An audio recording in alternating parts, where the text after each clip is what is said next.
자, 의사협회로 가겠습니다. 아, 부끄러워. 지금 그 파업 이게 언제부터 하겠다는 거야?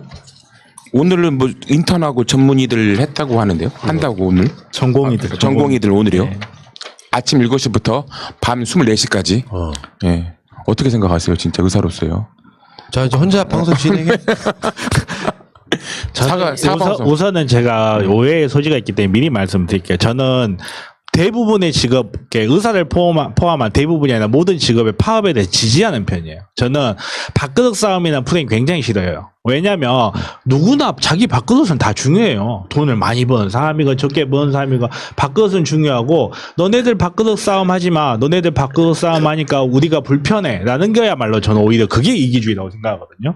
너네들 밥그릇도 소중하니까 우리가 약간 불편할 수 있어? 할게 라고 생각을 하고, 의사들도 저는 파업을 할 수 있다고 생각해요. 밥그릇 싸움도 할 수 있어요. 의사도 마찬가지고 변호사도 마찬가지인데, 지금의 그 의대생 정원 숫자를 늘리겠다라는 의사 파업이 저는 명분도 없고, 둘째는 바보짓이라고 생각해요.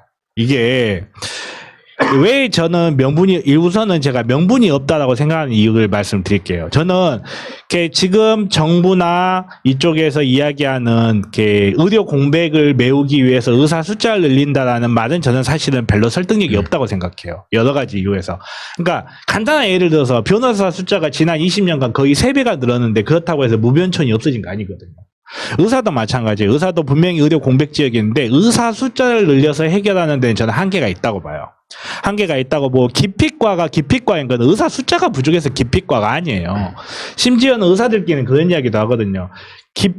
의사들이 파업을 해도 기피과는 돌아가는 게, 기피과에는 어차피 전공의가 없다라는 말이 있어요. 그 정도로 그렇긴 하지만 그럼에도 불구하고 의대생의 숫자를 늘리는 게 과연 의료계가 반대할 문제인가라는 데 대해서는 저 두 가지로 의대생의 숫자는 늘려야 된다고 생각해요. 왜냐하면 첫 번째 문제는 뭐냐면, 의사가 언제까지나 환자만 보고 있을까라는 생각은 저는 한계가 있는 생각이 높아요.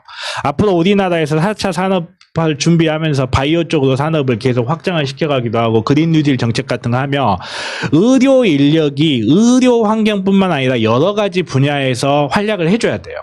특히 바이오 쪽은 의료 인력이 없으면 발전해 나가기가 힘들어요. IT 산업이 소프트웨어 인력이 없으면 발전해 나가기 어려운 건 똑같아요. 의료 인력이 없는 상태에서 사람 몸에 직접 적용될 수 있는 바이오 쪽의 산업이 발전하기 어렵기 때문에 숫자가 늘어줘야 돼요. 그리고 두 번째 문제하면, 지금 내년에 400명 정도 늘려서 점진적으로 늘린다고 하는데, 걔네들이 정말 의사가 돼서 나와서 우리랑 제대로 된 경쟁을 할 정도 되면 17년, 18년 뒤에요.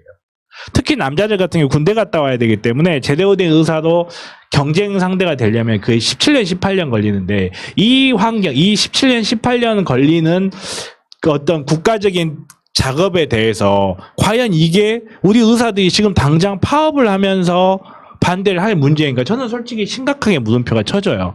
이런 부분에서 명분이 부족하다고 생각하고, 두 번째가 멍청한 짓이에요. 지금 파업을 하겠다는 게. 지금 파업을 하면 이익이 있는 사람 딱 한 명밖에 없어요. 최대집?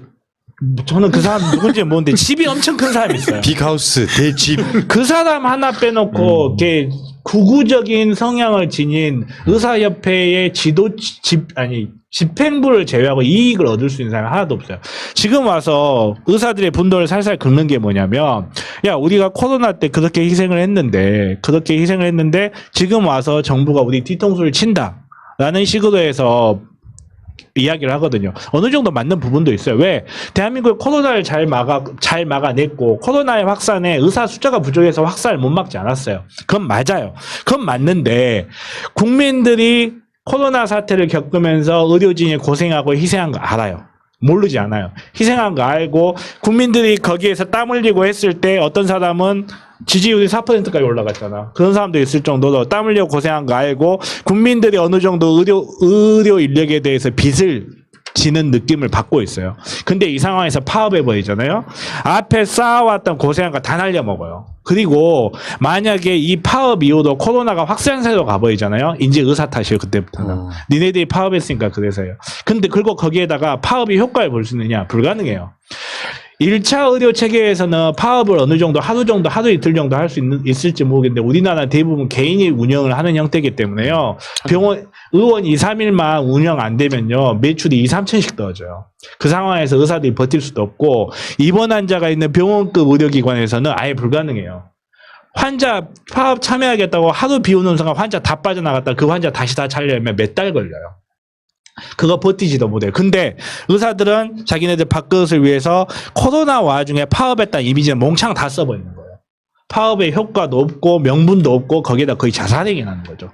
그러면 지금 와서 왜 갑자기 이 파업을 그것도 의사들한테 당장 급한 당면 과제도 아닌 이 파업을 왜 하느냐라고 생각했을 때 정말 이익을 볼 수 있는 거는 의사협회 일부 구구적 성향을 띤 집행부 말고는 이익을 볼 수 있는 게 아무도 없어요. 국민도 손해고 의사들도 손해예요. 의사들이 정말로 조금이라도 이익을 볼 수 있다면 어느 정도 그래 파업할 수도 있겠다 하면서 뭐라도 극적극적 더해줄 수 있겠어요. 근데 손해밖에 안 봐요 정말로. 국민들하고 싸움해서 뭐예요? 늘 말하지만 의사들이 우리나라에서 어느 정도 살 수 있는 거 의사들 어려운 거 알아요. 제가 제일 잘 알 거예요 아마 말아먹어 봐서. 그러니까 근데 그 의사들이 지금까지 사회에서 어느 정도 지위를 차지할 수 있었던 거는 국민들이 합의를 해줬기 때문이에요. 의대생 숫자를 3,000명으로 제한한 거는 역으로 따지면 야 우리가 의사는 3,000명만 하고 의료라는 분야에 대해서 너희들 독점권을 인정해 줄게. 거기에서 너네들이 알아서 해 라고 하는 거고 사회가 발전하면서 3,000명은 좀 부족한 것 같아. 좀 늘려가자 라고 사회가 합의를 해나가는 과정인데 지금 이 과정에서 우리 안 해 하고 두 손 놔버리면 애기들 띵강 놓는 것밖에 안 돼요 정말로.